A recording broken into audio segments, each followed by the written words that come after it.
요새 새로운 변이 바이러스가 나왔다. 여러분 다 들어서 알고 계시죠? 델타 변이 바이러스 얘기하다가 지금은 오미크론 바이러스다 이렇게 얘기하는데, 모르는 사람들은 오미크론이란 이름을 들으면 이게 도대체 뭔가 하겠지만 헬라어 알파벳의 15번째가 오미크론이에요. 어떤 지역명을 따기가 하니까 이렇게 이름을 짓는 건데, 이거 모르는 사람들은 참 무섭고 두려운 존재로 생각을 하는데 그렇지 않습니다. 백신이 약발이 안 듣는다 이렇게 해서 질병청이 석 달, 넉 달에 한 번씩 이렇게 부스터샷을 마치겠다 이런 이야기들을 하고 있죠.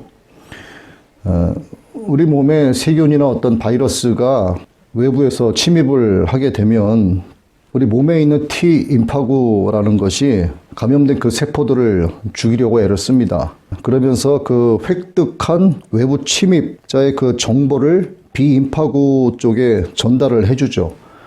그렇게 되면 사람 몸에 있는 비임파구라고 하는 이 항체를 우리 몸에서 만들어 내는데, 이 항체는 자물쇠에 꼭 맞는 어떤 열쇠처럼 침입자한테 딱 달라붙어서 우리의 면역 체계가 침입자를 제거하기 쉽게 해주죠.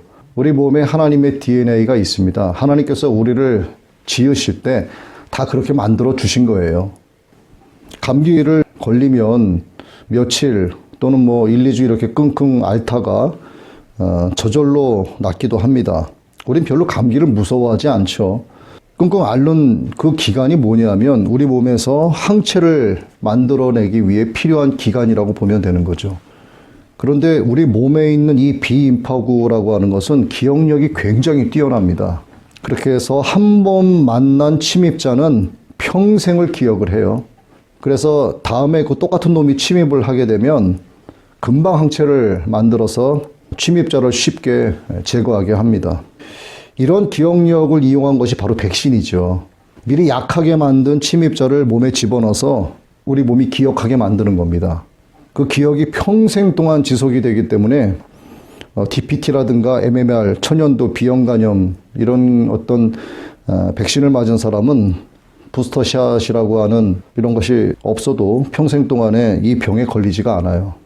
또 이런 백신과는 다르게 매년 맞아야 된다 하는 그런 백신들도 있는데, 이게 독감 백신이죠. 독감 백신은 매년 맞으라고 하지 않습니까? 이 경우는 뭐냐면 우리 몸에 있는 비임파구가 기억력이 나빠서 그런 게 아니라 인플루엔자가 해마다 변이를 하기 때문에 그 변이된 것을 미리 예상을 해서 매번 달라진 백신을 미리 맞아라 하는 거죠. 이 코로나 백신 같은 경우는요, 코로나 바이러스의 S단백질이라고 하는 것을 기억을 하게 하는 거예요. 그래서 코로나에 걸리지 않게 한다, 이런 목적이죠. 목적은 좋죠. 그런데 백신을 맞았는데도 감염이 일어납니다. 이건 문제가 많은 거 아니겠어요? 이것만으로도. 이 코로나 바이러스가 정말 아주 얍삽하게도 S단백질의 변이를 일으켜서 약발이 안 듣는다, 또 이렇게 해명을 해요. 그래서 1차다, 2차다 이렇게 이야기를 하고 있는데, 우리의 몸의 면역 체계는 S단백질을 생생하게 기억을 하고 있어요. 그런데 코로나가 그 기억을 피해가는 변이를 일으켜서 약발이 안 듣는다, 이러한 말 같지도 않은 핑계들을 대고 있는 겁니다. 그러면 어떻게 될까요? 이게 S단백질에 대한 기억만 강화하는 부스터샷, 이게 아무런 소용이 없다는 결론에 이르게 됩니다. 우리 몸은 생생하게 S단백질을 기억하고 있는데 그 몸에 S단백질을 계속 집어넣는 거예요. 이게 아무 소용없다는 겁니다. 상식이 무너진 겁니다. 이 면역학에 대한 거는 제가 잘 알지는 못하지만 이 면역학의 상식이 무너지는 세상이 됐다고 보는 거죠. 면역학 전문가가 나와서 많은 이야기를 하고 또 외부에서 강연을 다니고 그래도 그들이 주장하는 것을 정부에서 받아들이지 않습니다. 매우 중요한 이야기임에도 불구하고 다 제한시키죠. 여기에 무슨 숨은 의도가 있지 않나 생각을 합니다.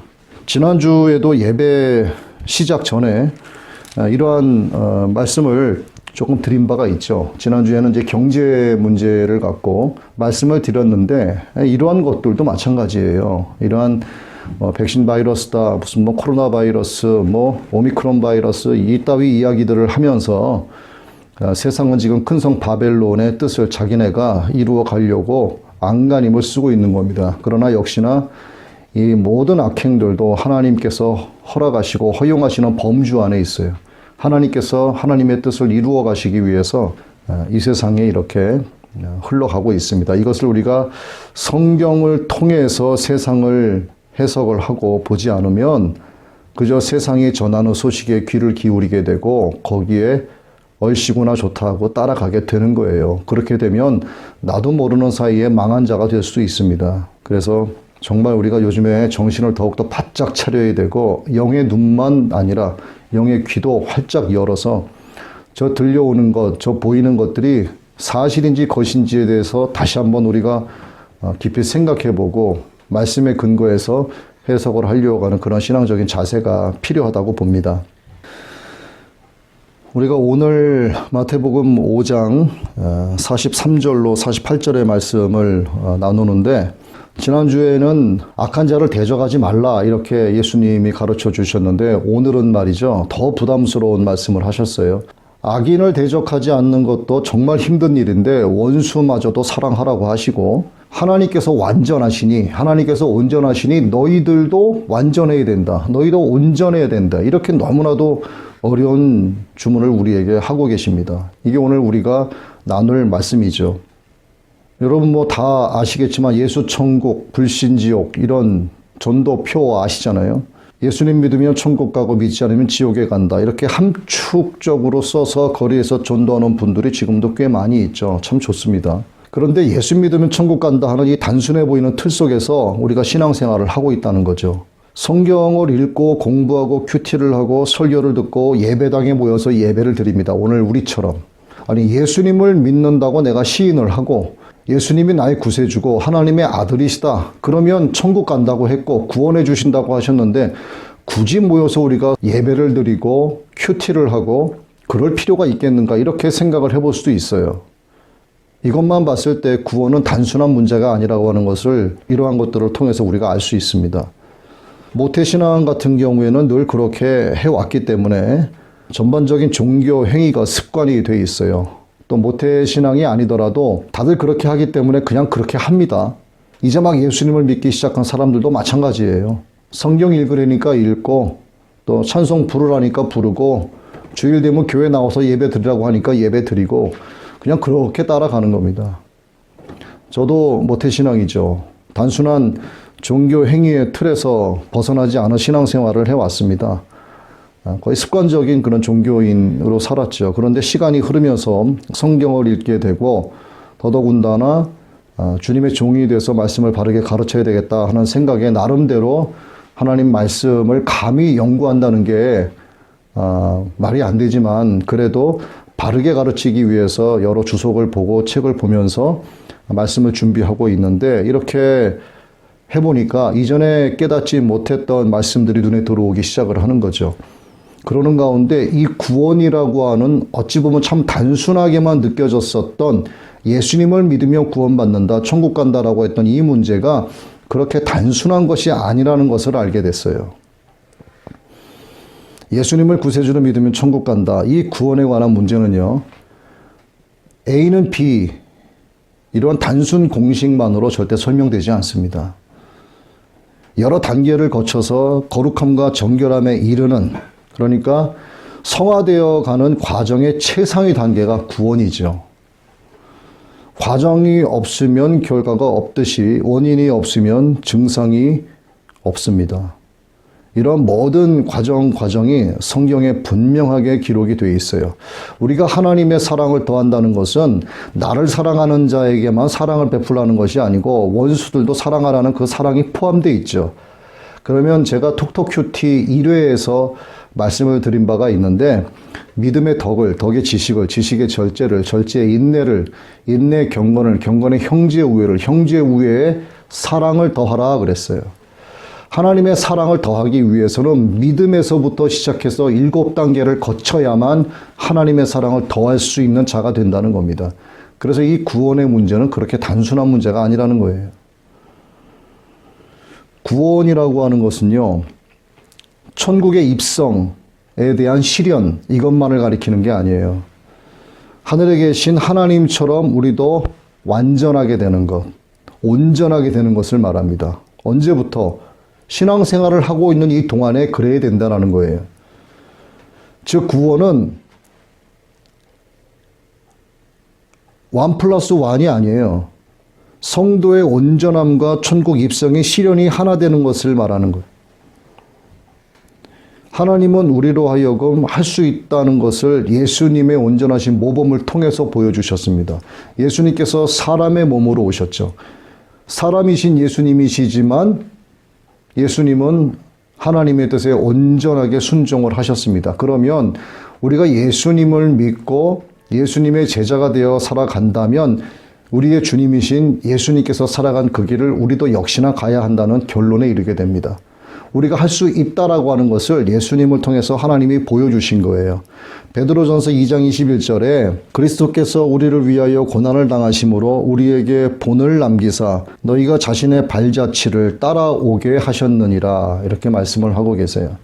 예수님께서 가신 그 십자가의 길을 우리에게 열어주신 겁니다. 그러나 그 십자가의 길을 가기 위해서는 예수님의 멍에를 메고 또 예수님께서 십자가를 지신 것처럼 우리도 자기의 십자가를 지고 또 자아와 인본주의, 고집, 생각이 깃들어간 어떤 신념과 사상을 버리는 등의 자기 부인이 있어야 되는 것이고, 그리고 주님의 온유와 겸손을 배워야 한다고 성경은 말씀을 하고 있어요.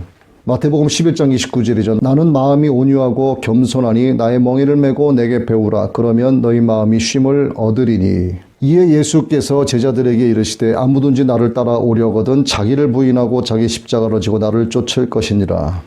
자, 나를 따라오려거든 자기를 부인하고 자기 십자가를 지라, 이렇게 말씀을 하세요. 그리고 나를 쫓으라 라고 말씀을 하십니다. 근데 이 둘 중에 하나만 해도 안 되는 거예요. 자기 십자가를 지고 나를 쫓지 않는 자도 내게 합당치 아니하니라. 누구든지 자기 십자가를 지고 나를 쫓지 않는 자도 능히 나의 제자가 되지 못하리라. 마태복음 10장 38절, 누가복음 14장 27절에서 같은 말씀을 하고 계십니다. 하나님께서 우리를 너희들은 그렇게 충분히 할 수 있다라고 대단한 존재로 보신다, 이렇게 생각을 하셔도 돼요. 먹고 마시고 즐기다가 때가 되면 죽어서 흙으로 돌아가는 그런 단순한 동물과 같은 피조물이 아니라 하나님의 온전하심을 닮아낼 수 있는 그런 굉장한 능력을 가진 존재로 우리를 여기신다는 거예요. 예수님을 믿는다고 하는 성도에게는 이것이 바로 구원의 감격으로 다가와야 합니다. 왜? 하나님께서 우리를 하나님의 형상대로 지으셨기 때문에 우리가 할 수 있다라고 주님은 말씀하시는 겁니다. 아무것도 아닌 것 같은 나를 향해서 이 세상에 있으나 마나한 그런 존재밖에 안 된다고 생각했던 나를 향해서 하나님은 넌 충분히 할 수 있다. 넌 나처럼 온전해질 수 있다. 이렇게 말씀을 하시는 겁니다. 우리가 그렇게 할 수 있다고 보시기 때문이죠. 이것이 오늘 저와 여러분에게는 다시 말씀드리지만 구원의 감격으로 다가와야 하고 또 항상 기뻐하고 범사에 감사할 수밖에 없는, 그래서 늘 깨어서 우리의 구할 것을 감사함으로 하나님께 기도하게 되는 그런 충분한 이유가 되어야 합니다. 그런데 반대로 하나님의 기대치에 너무나 미흡하고 형편없는 존재라는 사실을 우리가 실감할 때가 있죠. 그야말로 참믿음과 온전한 믿음으로 하나님께 나아가고자 하는 신앙인이라면 내가 얼마나 큰 죄인인가를 깨닫게 됩니다. 감히 창조주 하나님을 아버지라고 부르는 것이 얼마나 큰 은혜인지, 죽어 마땅한 그런 나 같은 죄인을 살리시려고 하나님의 독생자 예수님을 십자가에서 죽게 하신 그 하나님의 사랑이 얼마나 무한한지를 우리가 깨닫게 됩니다. 그럴수록 내가 얼마나 보잘것없고 나약한 존재인지를 더욱더 실감을 하게 되는 거죠. 근데 하나님께서는 보잘것없고 하찮은 그런 나를 위해서 하나님의 그 사랑을 인간의 생명으로 나타나게 하셨어요. 예수님이시죠. 그분이 인자로 오신 예수님을 통해서 우리로 하여금 예수님을 보고 배울 수 있게 하셨습니다. 이것이 바로 복음이에요. 이것이 원수되었던 우리를 향하신 하나님의 끝없는 사랑의 확증입니다. 그러니 아직 원수되었던 너를 내가 내 아들을 잡아서 십자가에서 죽게 함으로 너희에 대한 나의 사랑을 확증하였으니 너희도 당연히 그렇게 해야 된다라고 말씀하시는 것은 과언이 아니죠. 이것은 우리가 우리 자신을 부인하고 우리 자신의 십자가를 지고 예수님의 온유함을 배우면서 예수님 가셨던 그 길을 따라가는 것은 우리를 향해서 나처럼 되라 하고 명료하게 말씀하시는 오늘 본문의 말씀과 짝을 이룬다고 볼 수가 있습니다. 하나님께서 우리에게 무엇을 말씀하고 계시고 또 무엇을 기대하시면서 무엇을 요구하시는지를 알 수가 있는 말씀이 바로 48절의 말씀이에요. 그러므로 하늘에 계신 너희 아버지의 온전하심과 같이 너희도 온전하라. 우리가 이 세상에서 하나님처럼 완벽하기를 원하시는 것처럼 느껴지는 말씀이죠. 킹제임스 음정역에서는 온전하다를 완전하다 이렇게 말씀하고 있습니다. 이게 참 부담스러운 말씀이에요. 냄새나고 더러운 우리가 정말 거룩하신 창조주 하나님과 같이 될 수 있을까? 우리가 어떻게 하나님처럼 원수를 사랑할 수 있을까? 나를 저주하는 자를 축복하고 선을 행하고 악의를 품고 나를 다루며 핍박하는 자를 위해서 예수님처럼 기도할 수 있을까? 이거 정말 어려운 일이 아닐 수 없습니다. 막연하게 말이죠. 어떤 대명사로서의 악인을 사랑하라, 원수를 사랑하라 이렇게 말씀하신 것이고 그냥 어떤 교리 차원에서 말씀하신 거라면 뭐 좋은 이야기야 하고 고개를 끄덕일 수 있을 겁니다. 또 네 먼 나라, 저 이웃 나라의 악행자를 위해서 기도하라. 그럼 뭐 기도할 수도 있겠죠. 왜냐하면 나에게 직접적인 피해를 끼친 자가 아니고 우리나라 우리 국민에게 직접적인 피해를 입힌 자가 아니기 때문에 뭐 그를 위해서 한 번쯤 기도하라 하시니 할 수도 있겠죠. 그런데 하나님은 그렇게 말씀하시는 게 아니고 악인 중에서도 네 원수를 사랑하라고 말씀하시는 거예요.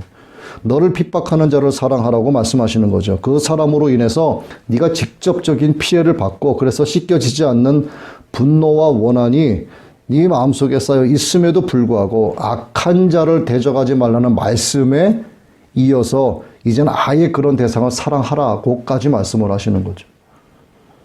하나님은 그런 사랑을 하실 수 있죠.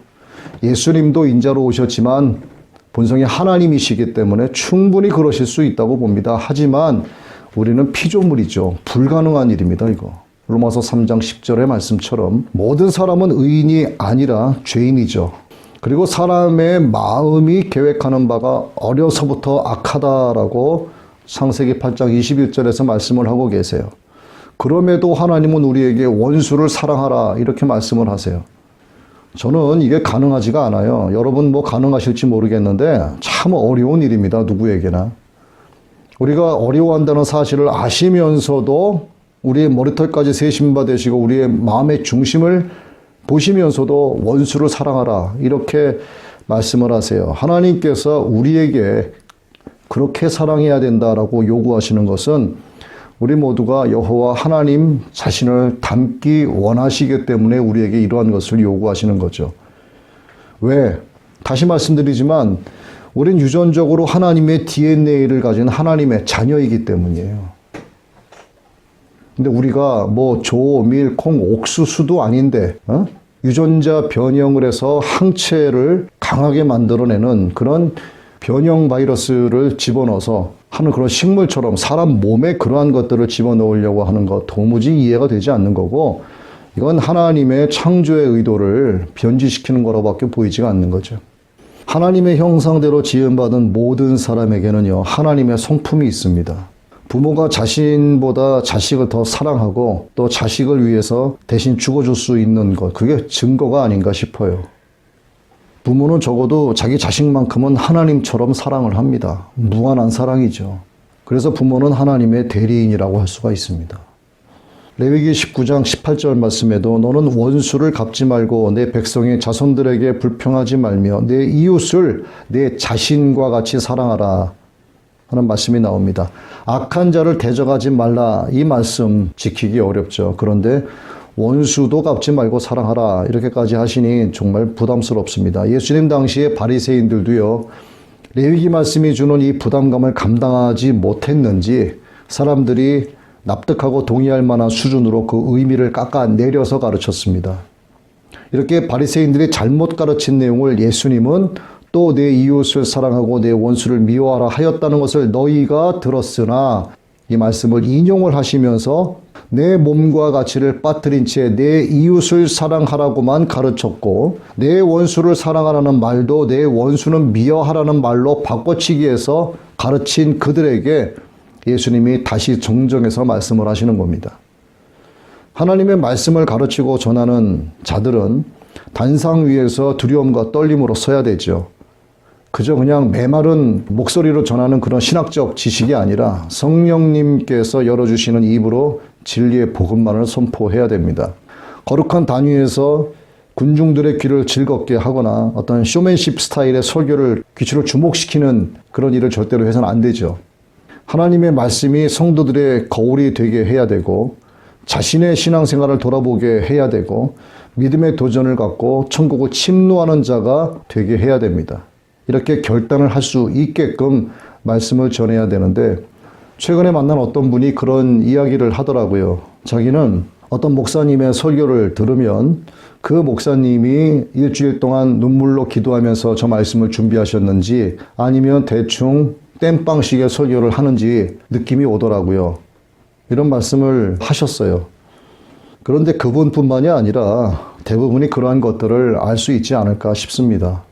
이렇게 하나님의 말씀을 우리가 바르게 가르치고 정말 진리의 말씀만을 선포하지 않으면 하나님의 말씀을 가감하고 왜곡한 바리새인들과 다를 바 없다고 볼 수가 있죠. 예수님은 바리새인들의 그러한 거짓된 가르침을 바르게 잡아주시면서 너희 원수들을 사랑하며 너희를 저주하는 자를 축복하고 너희를 미워하는 자들에게 선을 행하며 악의를 품고 너희를 다루며 너희를 핍박하는 자들을 위하여 기도하라 이렇게 가르쳐 주셨어요. 그러면서 너희가 하늘에 계신 너희 아버지의 아들이 된다 이렇게 말씀을 하셨습니다. 세상 온 지면 위에 있는 사람들은 하나님의 피조물들이죠. 선인이건 악인이건 우매자건 지혜자건 남녀노소 누구도 하나님과 관계없는 사람은 없습니다. 그래서 세상의 모든 사람들은 하나님께서 만드신 해와 달과 별 아래에 있고 하나님께서 내려주시는 비를 맞고 눈을 맞아요. 이게 하나님의 은혜죠. 하나님은 사람이 육신의 죽음을 맞기 전까지는 이러한 하나님의 은혜를 누리면서 살아가도록 하셨습니다. 창조주 하나님을 믿는 신앙인들은 그래서 하나님의 이 은혜를 찬양하면서 늘 감사하지만 하나님을 마음에 두기 싫어하는 불의한 자들은 이런 계절의 변화 또 자연의 순환을 말 그대로 저절로 되는 자연적 현상으로만 치부하는 거죠. 모든 피조물들 위에 가득한 하나님의 사랑이 너무나도 놀랍고 너무나도 크고 무한하기 때문에 그 넓이, 높이, 깊이를 사람은 절대로 측량할 수가 없습니다. 그래서 하나님의 존재를 아예 무시해버리고 또 멀리 보지도 못하는 그 육신의 그 두 눈을 갖고 하나님이 보이지 않는다라는 그런 이유를 이야기하면서 하나님이 어디냐 이렇게 교만하게 부인을 하는 거죠. 그래도 하나님은 선한 사람과 악한 사람을 구태여 구분하지 않으시고 사랑하시면서 은혜를 내려주고 계십니다. 성경은 하나님의 그런 사랑을 이렇게 표현을 하고 있는 거예요. 킹 제임스 음정역 마태복음 5장 45절 그분께서는 자신의 해를 악한 자와 선한 자 위에 떠오르게 하시며 비를 의로운 자와 불의한 자 위에 내려주시느니라. 하나님께서는 선한 자들만 하나님이 기뻐하는 자들에게만 해를 떠오르게 하시고 비와 눈을 내려주시는 게 아니라 모든 피조물들에게 동등하게 은혜를 공급해주고 계십니다. 이걸 빨리 깨달아야 되는데 이렇게 악인과 선인을 구분하지 않고 피조물이 육으로 살아가는 동안 필요한 것을 공급을 해주십니다. 근데 우리는 우리가 좋아하고 사랑하는 사람들에게만 무엇인가를 주려고 하죠. 나에게 잘하는 사람들에게만 마음을 쏟습니다. 나를 괴롭히는 자들에게는 무신경하고 욕하고 예수님은 악인도 이방인도 그렇게는 한다라고 말씀을 하세요. 그들도 그렇게 하는데 너희가 그렇게 하는 것이 무슨 상이 있겠느냐 이렇게 말씀을 하십니다. 마태복음 5장 46절 47절입니다. 너희가 너희를 사랑하는 자를 사랑하면 무슨 상이 있으리요 세리도 이같이 아니하느냐. 또 너희가 너희 형제에게만 무난하면 남보다 더하는 것이 무엇이냐. 이방인들도 이같이 아니하느냐. 예수님은 이처럼 누구나 다 할 수 있는 이런 사랑을 명령하신 것이 아닙니다. 하나님의 그 사랑이 아가페 사랑이죠. 우리가 하나님께 죄인의 신분으로 있었을 때에도 우리를 사랑해 주신 그 사랑이 바로 아가페 사랑입니다. 하나님의 그 사랑은 허물 많은 자를 불쌍히 여기는 사랑이었고 상대에 대한 자기 희생을 실천하는 사랑이고 죄는 미워하지만 죄인은 긍휼히 여기는 사랑이고 같은 죄를 반복해도 70번씩 7번이나 용서해 주시는 그런 사랑이죠. 하나님은 이 사랑을 예수님을 통해서 십자가 위에서 보여주셨습니다. 킹제임스 흠정역 로마서 5장 8절 10절입니다. 우리가 아직 죄인이었을 때에 그리스도께서 우리를 위해 죽으심으로 하나님께서 우리를 향한 자신의 사랑을 당당히 제시하시느니라. 그러면 이제 우리가 그분의 피로 말미암아 의롭게 되었은즉 더욱더 그분을 통해 진노로부터 구원을 받으리니 이는 우리가 원수였을 때에 하나님의 아들의 죽음으로 말미암아 하나님과 화해하게 되었을진데 화해하게 된 자로서 더욱더 그분의 생명으로 말미암아 구원을 받을 것이기 때문이라. 누구든지 예수님을 나의 구원자 이렇게 고백을 하면서 믿음으로 그 십자가 앞에 나아가면 주님의 보혈이 흐르는 그 자리에서 죄인된 나를 아주 처음부터 사랑하고 계셨던 하나님의 아가페 사랑을 발견할 수 있습니다. 그가 누구라도 하나님은 그 사랑을 지금도 변함없이 우리에게 흘려보내고 계시죠. 오래 참고 계십니다. 우리가 세상을 등지고 십자가 앞에 나아올 수 있도록 하나님께 나아올 수 있도록 계속 기다려 주시면서 이런 자연 만물 하나님께서 주관하시는 이러한 모든 것들을 통해서 계속 은혜를 내려주고 계시는 거예요. 그리고 너희도 그 사랑을 흘려보내라 이렇게 말씀을 하세요. 우리가 예수님을 믿고 하나님의 자녀가 되었기 때문에 마땅히 그리해야 된다 말씀하시는 거죠. 이 말씀을 하시는 아버지 하나님의 마음이 내 자식이 바르게 가르친 대로 잘 이행하기를 바라는 모든 부모의 마음과 같지 않을까 생각을 해봤습니다. 가문을 빛내는 자식처럼 우리도 하나님의 가문을 빛내는 그러한 자녀들이 돼야 되죠. 마태복음 5장 45절입니다. 이같이 한즉 하늘에 계신 너희 아버지의 아들이 되리니 아버지의 아들이 되리니 이 말은요. 아버지처럼 된다 혹은 아버지를 닮는 자가 된다 하는 말로 바꿨을 수가 있어요. 이 말씀에 이어서 주님은 하늘에 계신 너희 아버지의 온전하심과 같이 너희도 온전하라 이렇게 말씀을 하십니다. 하나님의 아들처럼 된다는 것은 예수님처럼 되는 것이고 예수님처럼 된다는 것은 온전한 자가 되는 겁니다. 이 온전하다, 완전하다 이거는 인간 노력에 의해서 이루어지는 것도 아니고 그 자체가 목적도 아니에요. 이것은 영적인 완전함에 닿으려고 하는 이상적인 상태를 온전하다, 완전하다 이렇게 말하는 겁니다. 온전이란 말의 히브리어가 타밈인데 흠이 없는 희생 제물처럼 하나님께 합당한 것을 말하기도 하고요. 여호와께 전적으로 헌신하는 의로움을 말하기도 합니다. 성경에서 이 온전함의 본보기를 보이는 자가 나오죠. 노아와 욥입니다. 하나님은 그 두 사람을 완전하다 이렇게 말씀을 하셨어요. 우리 사람은 처음 보는 사람이라도 상대방의 외면을 보고 그 사람의 말하는 몇 마디를 듣고 그의 성품을 급하게 추측을 합니다. 그런데 하나님께서는 먼저 하나님과 연합된 그 사람의 중심을 보시기 때문에 하나님께서 노아와 욥을 향해서 온전하다 완전하다 말씀하신 것은 그게 맞는 거죠. 히브리서 10장 14절에도 하나님과 연합된 백성은 영원히 온전하게 된다고 말씀을 하고 있습니다. 하나님께서 하나님이 기뻐하시는 자를 온전하게 여기시는 것은 온전함의 기초가 오직 하나님께 있기 때문이에요. 신명기 32장 4절이요. 그분은 반석이시요 그분의 일은 완전하니 그분의 모든 길은 판단의 공의이니라. 그분은 진실하고 불법이 없으신 하나님이시니 의로우시고 올바르시도다. 그래서 하나님은 모든 불완전함으로부터 자유하신 분이시죠.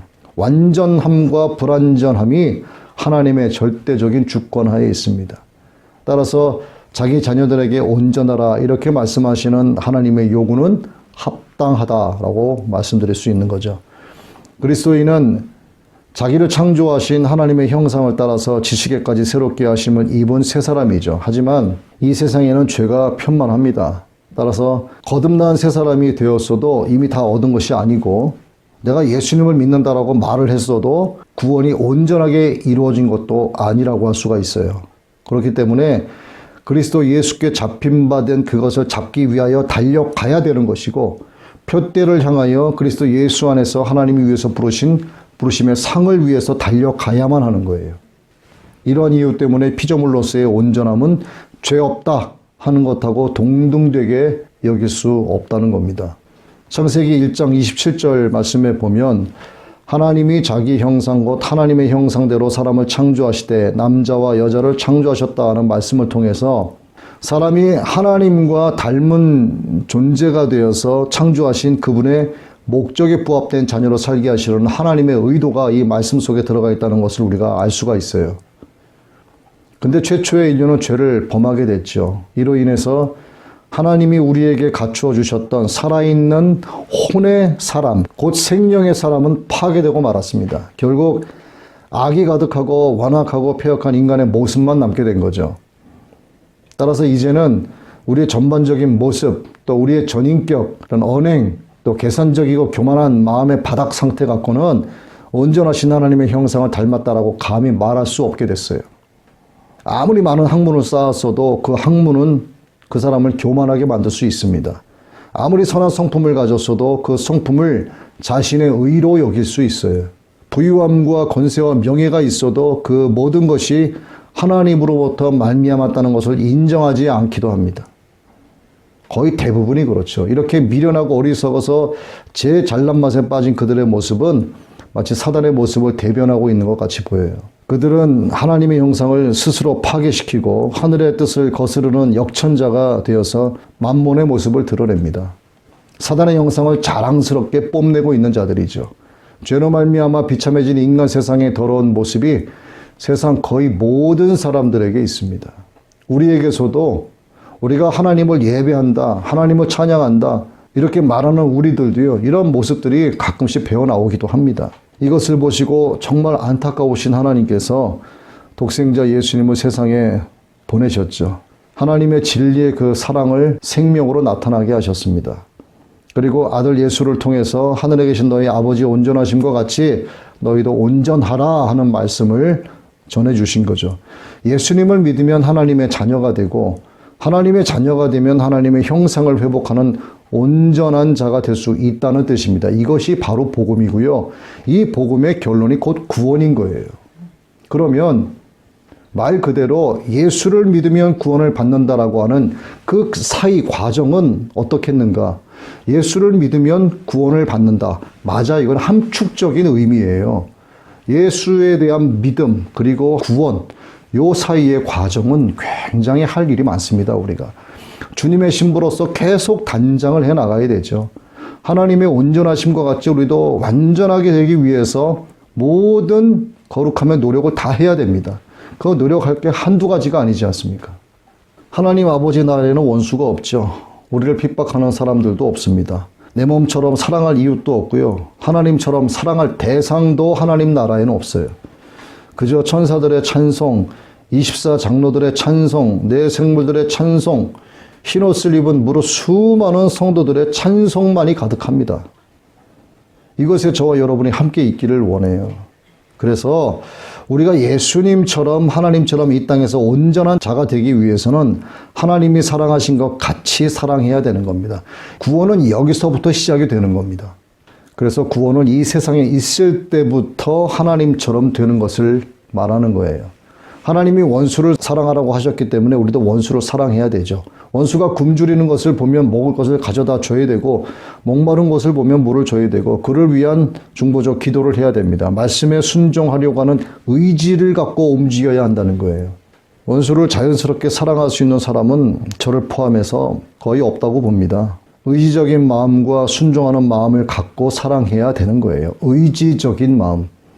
내가 하나님의 자녀이니만큼 아버지 하나님의 영광을 위해서 사랑해야 된다. 이 의지적인 순종의 사랑이 원수에 대한 사랑으로 이어질 수 있는 거예요.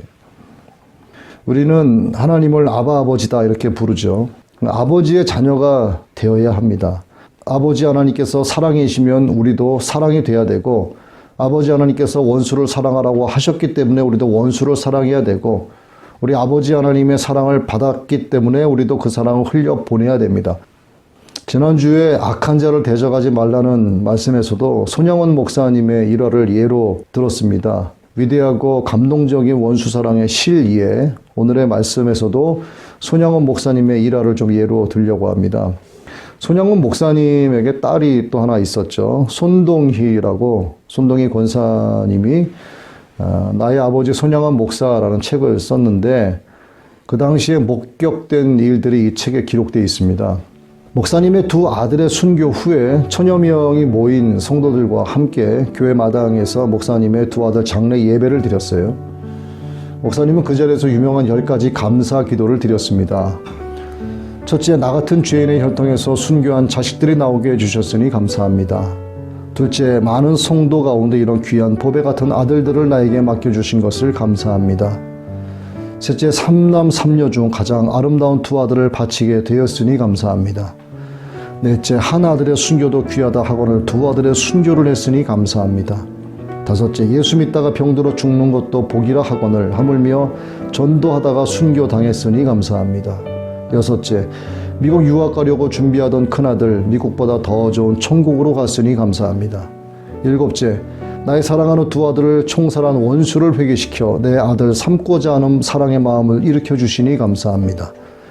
여덟째, 두 아들이 순교함으로 무수한 천국의 아들들이 생겨날 것을 생각하니 감사합니다. 아홉째, 역경 중에서 이상 8가지 진리와 하나님의 사랑을 찾는 기쁜 마음과 여유 있는 믿음을 주시니 감사합니다. 10번째, 나에게 분에 넘치는 이러한 과분한 큰 복을 내려주신 것은 부모님이 새벽마다 부르짖던 수십 년간의 눈물로 기록된 기도의 결실이요, 나의 사랑하는 나 혼자 형제 자매들이 기도해 준 그 성의의 열매이니 여러분 모두에게도 감사합니다. 이렇게 10가지의 감사 기도를 드렸다고 합니다. 두 아들의 장례식 때 이미 원수를 용서하고 두 아들을 죽인 안지혜선을 양아들로 삼겠다는 마음을 이미 가졌어요. 손양원 목사님은 딸 손동희에게 이렇게 이야기했습니다. 일제시대 5년간이나 가족을 고생시켜가면서 감옥 생활을 견딘 것도 또 우상 숭배를 하지 말라는 제1, 제2 계명을 어기지 않으려 했기 때문인데 원수를 사랑하라는 말씀도 똑같은 하나님의 명령이니 어떤 말씀을 순종하면서 어떤 말씀을 순종하지 않는다면 이보다 큰 모순이 어디 있겠느냐. 순교한 두 오빠는 천국에 갔지만 오빠들을 죽인 그자는 분명히 지옥에 갈 텐데 어떻게 목사가 돼서 그 지옥에 가는 것을 보고만 있겠느냐. 나는 그를 꼭 내 양아들로 삼아야 된다 하는 이야기를 딸에게 했다고 합니다. 딸 동희는 아버지 옷을 잡고 왜 아빠는 예수님을 믿어도 그렇게 유별나게 믿느냐 했다고 하죠. 그러면서 통곡을 하고 아우성을 쳤죠. 손 목사님은 이렇게 딸을 달래면서 분명히 원수를 사랑하라고 하셨으니 사랑해야 된다. 용서 이것만 해서는 안 된다. 그를 사랑하기 위해서 내 아들로 삼아야 된다. 그러니 이 아비의 뜻을 따라달라 이렇게 설득을 했다고 합니다. 원수를 사랑하라고 하신 말씀을 신중하게 받아들이면 인간의 본능이나 감정을 뛰어넘어서 내게 능력 주시는 자 안에서 이러한 사랑을 실제로 실천을 하게 되죠. 그러나 대수롭지 않게 여기고 거부하면 그에게는 그저 좋은 말에 불과할 뿐입니다. 내게 능력 주시는 자 안에 거하지 못하기 때문에 믿음으로 말미암은 어떠한 사랑의 실천도 하지 못하게 되는 거예요. 하나님은 우리로 하여금 할 수 있는 것에 대해서 행하라 이렇게 말씀하시지 우리가 못하는 것을 가지고 하라고 말씀하지 않으세요. 내 자식도 속썩이면서 맘 상하는데 원수 사랑이 어디 가능이나 하겠냐 이렇게 포기해버리면 그것은 성령님의 음성이 아니라 사단이 미혹하는 음성일 수 있습니다. 빨리 돌이켜야 되죠.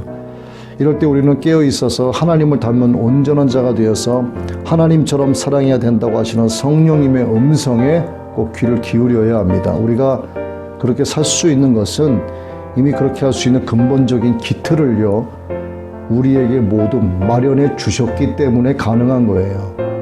어떠한 기틀을 우리에게 마련해 주셨는가? 자, 독생자 예수님을 보내주셨어요.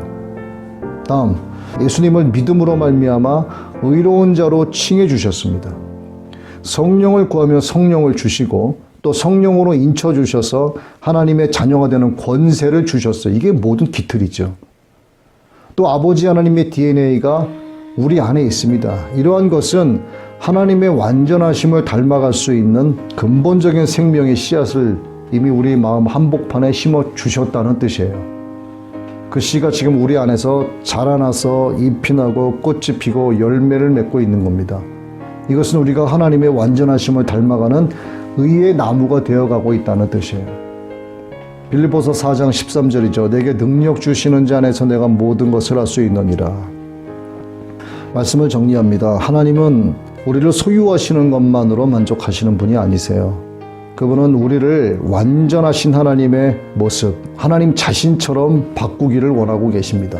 그래서 하나님은 우리가 예수님의 형상을 닮아가도록 우리 모두를 지금도 빚어가고 계시는 거예요. 하나님은 졸지도 않고 주무시지도 않으시고 이러한 일들을 끊임없이 해나가고 계십니다. 하나님의 소원은 우리 모두가 예수님처럼 되는 것이기 때문이죠. 그래서 우리는 날마다 하나님을 찬양하고 성경을 읽고 큐티를 하고 설교를 듣고 예배를 드리는 겁니다. 이러한 것이 주님의 신부로 성화되어가는 과정이고 하나님의 온전하심을 닮아가는 과정이기 때문에 반드시 해야 되는 거예요. 하나님처럼 원수를 사랑해야 됩니다. 하나님만이 가능하신 그 사랑을 우리에게 요구하시는 것은 자녀된 우리가 하나님을 닮기 원하시기 때문이죠. 노력하지 않아도 할 수 있는 사랑은 누구나 다 할 수 있습니다. 하나님을 모르는 세상 사람들도 할 수 있고 세리도 이방인도 할 수 있다라고 말씀을 하세요. 하지만 우리는 원수도 사랑할 수 있는 하나님의 사랑을 흘려보내야만 합니다. 그리 하라고 하셨으니 해야죠.